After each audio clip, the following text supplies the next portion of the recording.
amo ko nagtatanong, ba't ko nawawala yung mga yung mga ganito, yung mga table napkins, yung mga kutsara tinidor, plato, platito, lagayan ng salt and pepper. Inuwi ko guys. Dagdag bagahe rin yun, papapackage ko kasi yun, sayang din naman. Inuwi ko.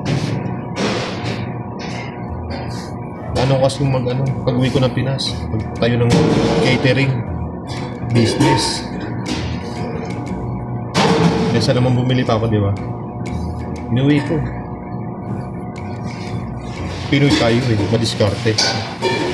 Lahat ng pwedeng malilibre, i-grab natin, di ba? Inuwi ko.